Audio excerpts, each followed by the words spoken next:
If you were to ask me, what's your favourite console? I'd tell you that it's the GameCube. But I've not even played most of the 80 exclusive games, let alone the 650 total games. So here's my mission. I'm going to play all of the exclusive games, I'm going to play the multiplayer on NetPlay when I can, and I'm going to rank them for a recommendation. And I'm going to do it by release date. And if you're wondering what happened to the Xbox series, I'm saving for a capture card. Don't worry, it's coming.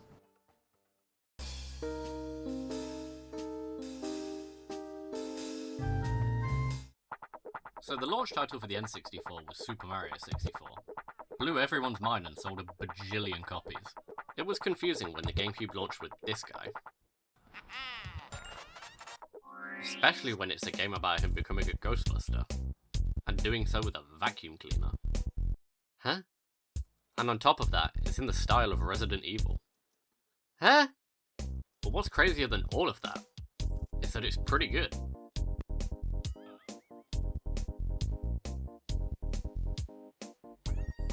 Hoovering up ghosts, bizarre boss battles, navigating around on the Game Boy Horror, exploring a huge mansion, sucking the soul out of old men,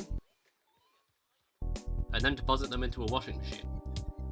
I never picked this one up as a kid. I think I was just too much of a pussy. And I definitely missed out. The best parts of this game are all the added small details, like the sound design when you pick up an item.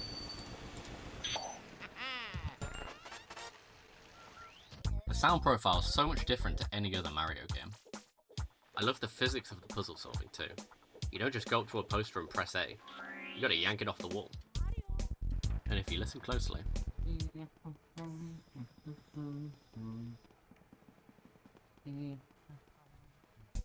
one of the main objectives is to find the 50 hidden boos with your bleeping sensor. All 50 have a unique name. It's these small little things that really add up to make the game great. I can't understate how insane it is to have this as a launch title. And not just a launch title, but the very first game on the GameCube. Such an enormous risk. I like that partway through the game, they just give Luigi a flamethrower. I don't usually like these types of games. Things like Resident Evil, Alone in the Dark, or Dino Crisis. These games have this annoying quirk that you have to backtrack so much. And one way Luigi's Mansion gets around this is that even when you're backtracking, you've got to look out for all the 50 boos. So even when you're going the wrong way, you're still getting stuff done. You never feel like there's time wasted. If you take away when the game was released, and look at it just as a game, it's hard to pick any fault with it. This is easily one of Nintendo's top games. Not their best, but it's damn close, and you should play this.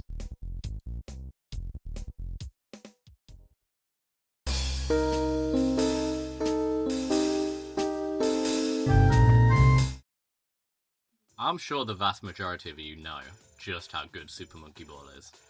But just in case you don't, the premise of the game is that you're a monkey in a ball and you hurtle yourself through death-defying stunts to reach a goalpost. And that should be enough to sell you on this game just as it is. The thing I enjoy the most is the weight.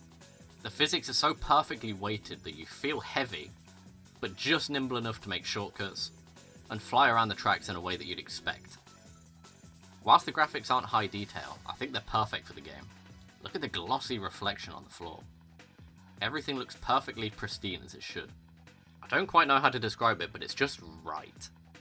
My only critique for this game is that my friends suck. I'm not even going to wait till the end. You must play this. You don't need hours to set aside, you don't need to learn the controls, you can just pick it up and play. I really appreciate the care and detail they put into all of the small things. Instead of a generic name entry, you've got to roll into all of the letters. But honestly, you can forget all of that. Let me introduce to you Monkey Target. You hurtle your monkey into the air, try to land on floating island, and try not to drown. Okay. If this was the entire game, I'd still give it the same rating. Monkey Target just fucking kicks ass. You can clearly see the risk to reward. You can play it safe to build up points, or you can go for some crazy shit. Play how you like. What happens if I get the Minesweeper? I got the Minesweeper. Oh no! The bomb fucked me, man. No! Well. Wait, what? Monkey Fight's not bad either. No! No! No! Oh shit. I seriously can't wait to play the sequel. I'm so excited.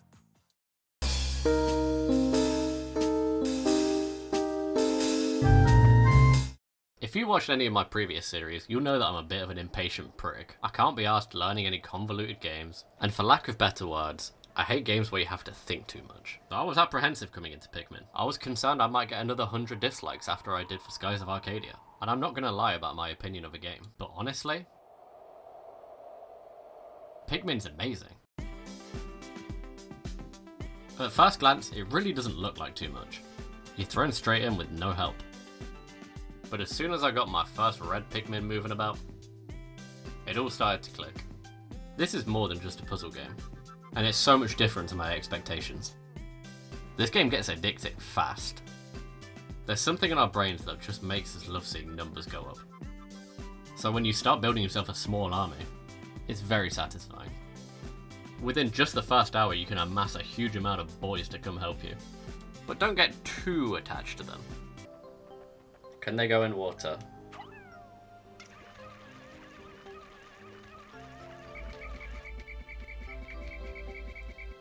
I was a bit scared of this guy because previously I'd only ever seen him in Super Smash Bros. Brawl, and he takes no prisoners. So I was happy to learn that he wasn't going to gobble up my entire squad. Apart from this one. RIP. However, the same can't be said for every enemy. No, get off of it! Let it go! No!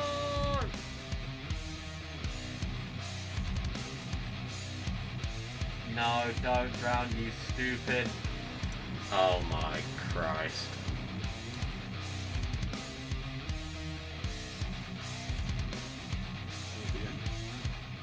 This game can get stressful, and it can get stressful fast. 1 minute you're slowly watching your dudes take the thing, whilst the other squad of boys are getting flamethrowered to death.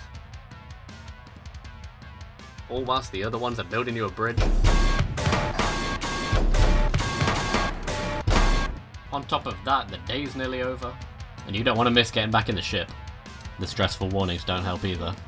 And then you've got the pain and suffering of watching your boy get squashed. By the time day 30 had swung around, I managed to retrieve 27 out of the 30 parts. I thought this was pretty good. The game explicitly tells you that you don't need all of the parts to manage to repair your ship. So I hopped in and I hoped for the best. Here we go.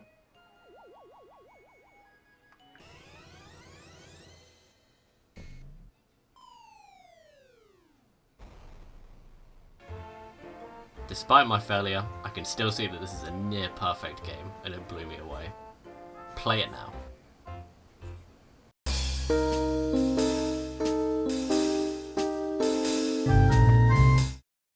Mate, have you ever seen water look as nice as that? Wave Race Blue Storm's a weird one.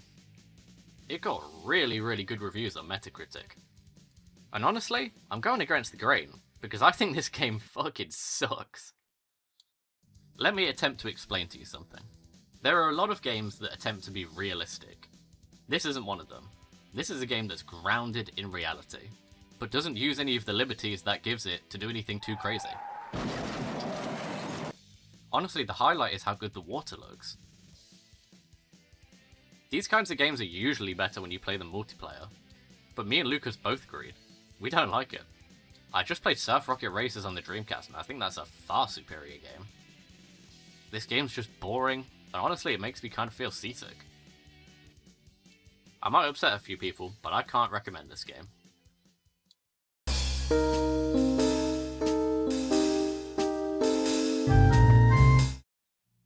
There's been some good Star Wars games over the years. You've got your Force Unleashed, you've got your Battlefronts, but ain't nothing compared to Rogue Squadron 2, mate. This is the pinnacle of Star Wars games. Now it does help that I'm a bit of a space nerd in Star Wars. I don't really care about what happens on the ground, I care about the space battles. And in the movies they're so far and few between, but this game is purely dedicated to filling in the gaps between the movies. I don't know how much is canon, I don't really care. There hasn't been to date a more enjoyable space combat experience in any game. It's skewed to an arcade kind of feel, but it doesn't feel cheap. Everything's how it should be. All of the different fighters you can pilot all have a completely different feel and characteristic. The A-Wing's fast and nimble, so you gotta be careful because you've got no shields. Maybe it's a bit too nimble at times though. You get a different hangar based on what mission you're in. If you're out in space, you're on the cruiser. If you're on Hoth, you're in the secret base. So much nicer than just picking a list of craft. Honestly, this segment is just a love letter to the game. If you ask me, this is one of the best games ever, let alone just for the GameCube. There's so much jam-packed into these levels, even though they're only a few minutes long each. Let it be known it doesn't hold back though. Because the missions are so short, it lets them get away with a bit of an abrupt difficulty spike in certain areas. I'm sure if you played this as a kid, you remember Razor Rendezvous. You've got to single-handedly take down a Star Destroyer, all whilst the medical frigate's screaming for help. And if you were unfortunate enough to not find any upgrades by now, you're in big trouble. The variety in levels is impressive too. Not every level is go shoot the bad guys. Somehow they managed to sneak in a stealth mission, which, depending on your GameCube's internal clock, you'd use the Y-Wing or the Snowspeeder, depending on the time of the day. They crammed in so much atmosphere into this one level, as you're skulking around, trying to evade waking up the entire Empire base. Which, as it happens, isn't the greatest idea. It's crazy that there's this huge map and all these textures, and the ability to ride the shuttle, and it's used in a matter of minutes, and then it's done. You never use it again in the game. They didn't skip anything. It would have been so easy for them to just stick a couple of space boxes as the background, and make a few levels based on that. But every single level is super unique. Takes you all across the Star Wars universe, and it really didn't have to. It would have been a great game regardless, but they went the extra mile. You can even get in the Cloud Car. Not that I'd recommend it, but you can. Wedge Antilles piss chilling in the Cloud Car. The interactable hangar lets you run around and get descriptions for all of the crafts. And I won't spoil it, but if you snoop around, there's some secret hidden ones. Go find them for yourself if you really haven't played this game yet. Now, I'm not quite sure how to phrase this, but in single-player games like this, I love having allies that physically help you in the field. These guys aren't just flying around for the fun of it, and it makes the game feel so much more alive. They'll shoot down TIEs, they can get in your way, and it makes you feel like a small part of a big fleet. Even if it's just an illusion, it does a great job.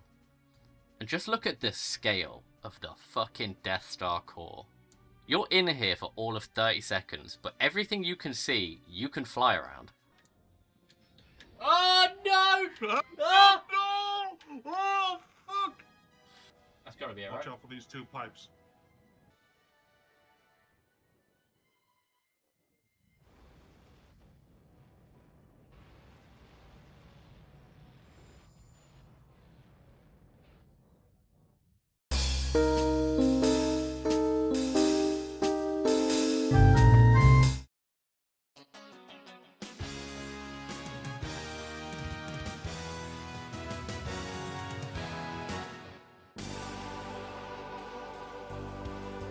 I had a bit of a dilemma when it came to rating Melee.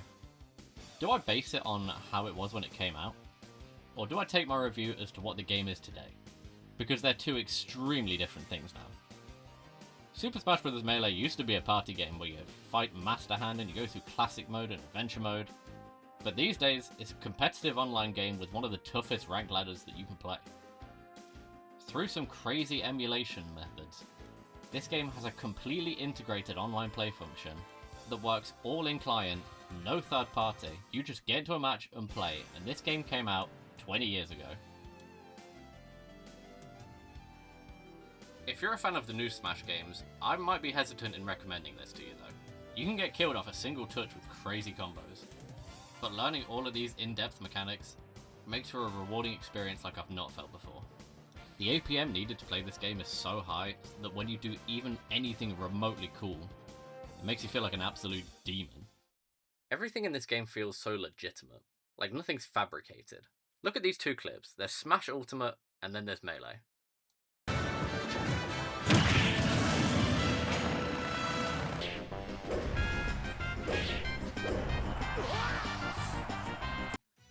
Doesn't the loud thud just sound so much more authentic? I set myself a goal for this video. I wanted to hit one really clean Ken combo. That's where you forward air into down air someone as Marth. It could have gone better. Oh, you... Oh, you mother... No way, that was it!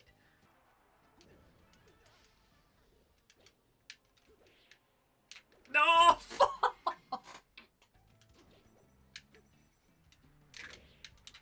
Yes, there we go. There's my Ken combo. Thank fuck. I do wish there was a local scene where I lived still. Me and my mate used to go play in local tournaments at the pub for a £20 prize pool on CRTs. But it was fun, and there was a good sense of community.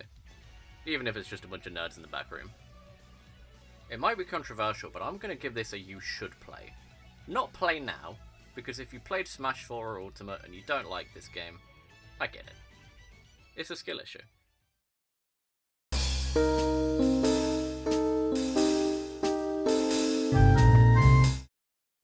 Picture this. You're 9 years old, your dad says, "We're going to Universal Studios." You're absolutely ecstatic, you can't wait to go. But it's on the GameCube. This is one of the most bizarre games I've ever played. This is the gameplay, by the way, that's my character there. And as if it wasn't bad enough, this is what Woody the Woodpecker sounds like. What the Holy it's Woody the Woodpecker. Instead of going in the menu to turn off the rumble feature, you go up to this man with a sign and you can change it here. And then he rumbles. I don't know who this game's made for. Because if you're a kid, you're pissed off that you're not actually going there. And if you're a super fan, you're probably there. And let me show you the Jaws minigame. There is absolutely no way this was made for children.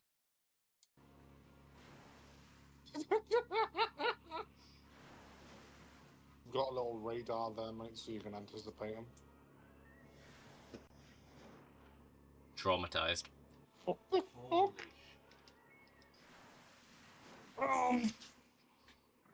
No joke, I thought this was a little bit frightening and I didn't want to watch my character get mercilessly eaten by a shark, so I locked in.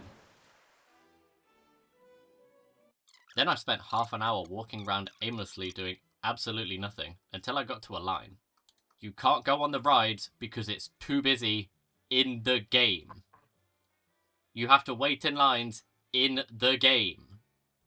This was the one part that they could have made easier. What the were they thinking? I was going to give this game Do Not Play originally, but honestly, I'm going to put it in You Shouldn't Play, because if you really wanted to, you could play this just to be confused. It's not quite so bad it's good, but it's definitely interesting. If you're enjoying what you see so far, I'd really appreciate it if you'd subscribe. Nothing makes me happier than seeing that number slowly go up, and I'm really getting close to partnership. Sort of. And if you like this style of video, I've done it for the Dreamcast.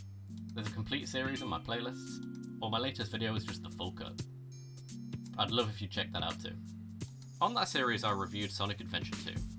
I don't want to review the whole game again for Sonic Adventure 2 Battle, because you've already seen that a million times, and you know it's going to land in the You Play Now tier.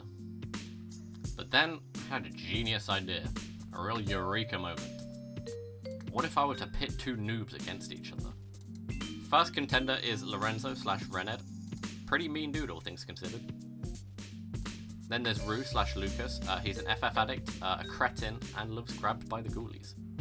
The best part about this is they've never played this game.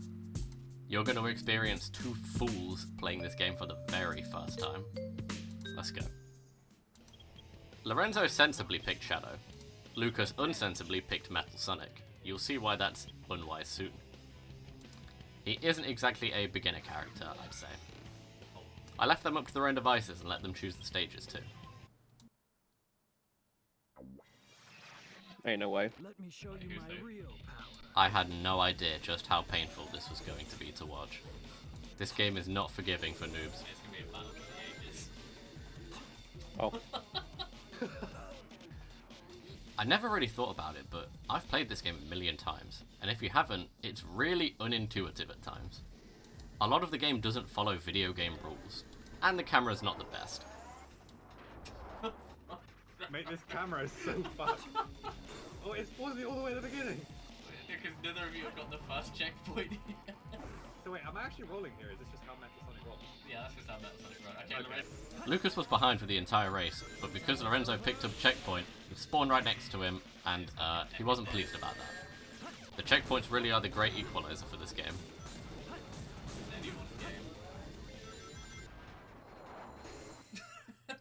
Yeah, well played, Lucas. What? How scuffed is this game? Man, Huh? I'm such a winner. Thankfully, Lucas switched to Sonic. What the radical highway, bro? Let's do this. May his boots. Now this is a radical highway. It's pretty radical, right? Okay, What's happening? alright. Okay. Even though they were having a hard time, it was so much fun to watch. Even though this game is incredibly janky, it ended up being pure comedy. I wasn't fast enough. Why am I stunned for 5 seconds? Ah, you don't play for 10 seconds. Don't play for 10 seconds. If you think that's bad, Amy is like quite a slow character, but her time stop is 20 seconds. Huh? Let's do this. Boots are Let me just show so you my funny. real power. It is funny that none of you are trying to kill each other yet. Oh. Oh wait, no, you haven't got the Maria voice line yet. No, you haven't. Who the fuck is Maria, by the way? What? What? You did the exact same! I'm gonna dub this section the problem rail. It claimed so many lives. Okay. Jump off.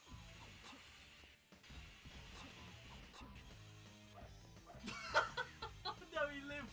He lives! The boy who lived! Jump, you Bro, but like, what? Like, why does it just drop you off?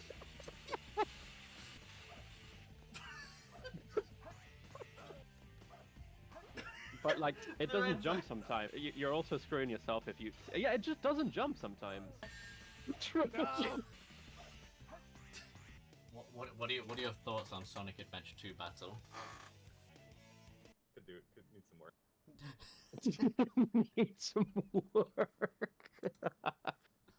I think what really seals the deal for me is the fact that I'm just better than Lucas. So with that, I'll be satisfied.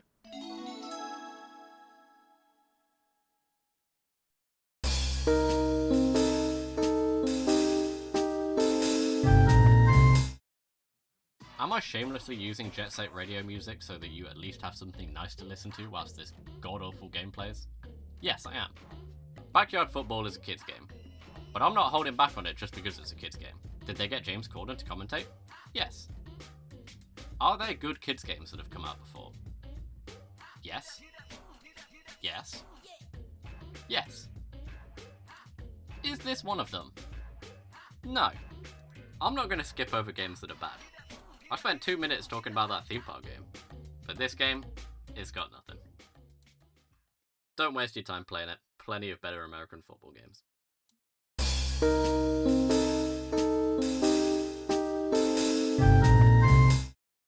It's never a good sign when this is the main menu. Wait, do I go kids or do I go normal? In this game, Mickey Mouse attempts lucid dreaming. Upon success, he decides he's going to jump headfirst into his mirror.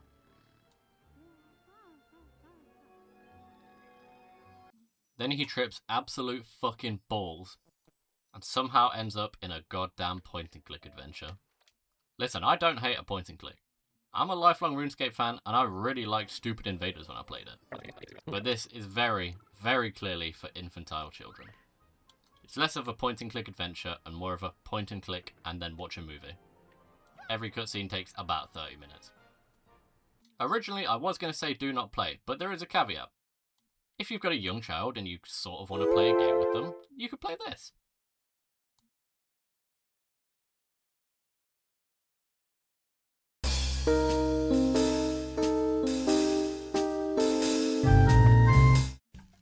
Swingers Golf is a great game. I'm so happy that I get to end off part 1 of this video with a game like this. It doesn't matter what console I'm playing, what year it is, if I see a golf game, I'm playing. You ever feel like that? You just see a golf game and you're like, yeah, this is going to be good. Swingers Golf doesn't disappoint. It's not doing anything revolutionary, but it doesn't need to.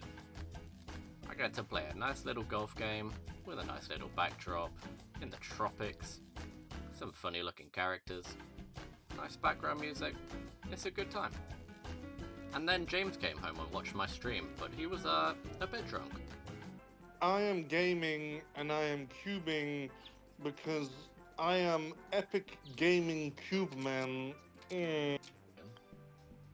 Oh, go on. Oh, you pray. Oh, you f***ing knobhead. My caddy wasn't happy when I changed up the strategy. Wait, Josh, no. What? Why did you do that? This is a really regular golf game, and I think that plays into its benefit. The box art makes it seem like it's extremely extreme, and it's just not. It's just like any golf game.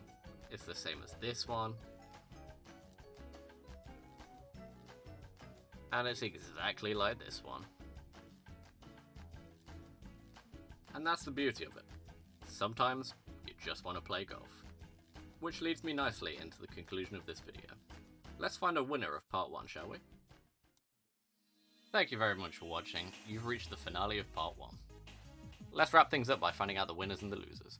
And I really hate to say it, but backyard football is the worst game I've played today. Not bad enough to be interesting, not good enough to be good. I'm going to bring up 3 games first, and one of them is going to be the winner. First up is Melee, which is easily the one I'll put the most time into. Having a healthy competitive scene after 24 years really does show testament to how good this game is. But it is quite polarizing. You can't really play this game with your friends if they don't also play it. For me, when I play, it's purely a solo experience. Rogue Squadron 2 kicks so much ass, but to me the Gamecube's a system where you play with your buddies. And just being a single player game, it's tough to rate it as the best, but it's hard to argue against the game's quality. And it's got so much replayability, it's crazy. You've got to unlock all the ships, get all the bonus points, secret levels, all gold medals, so much to do. For my money, Super Monkey Ball kinda does it all. I've never seen a game have so much charm etched into every small inch. To me, this is the kind of game that the GameCube really represents. And to top it all off, it's not just co-op, you can play with 4 people on every single game mode. Will it be eclipsed by Super Monkey Ball 2 in the future though? Super Monkey Ball Deluxe isn't on the GameCube, so I've got to treat them as 2 separate entries. But that's all future speculation. For now, quiet in the audience please. And the winner of part 1 is...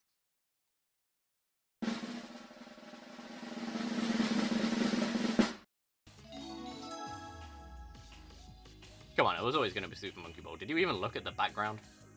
I think for next video I'm going to make it a bit more vague. I kind of sold out on this one. But seriously, this game does it all. And that's it. If you didn't get too bored and you managed to watch to the end, thank you. Coming up next time we got Bomberman. A game which I just can't believe they don't make anymore. Is there even one on the Switch? Have I not heard about it? But apart from that, I've not played any of the following games coming up. It's going to be a bizarre one. I haven't even heard of something like Cubivore. Looks like a dodgy bootleg of Minecraft you'd probably find in Roblox. Oh, and if you liked the Sonic part, I've got a second channel. Me and the boys have been playing some Lethal Company, so I could definitely upload the highlights in the format like you just saw with the Sonic. If you'd like that, please let me know. And please, if you're looking for more, join the Discord so you can see a bit of behind the scenes. But until next time.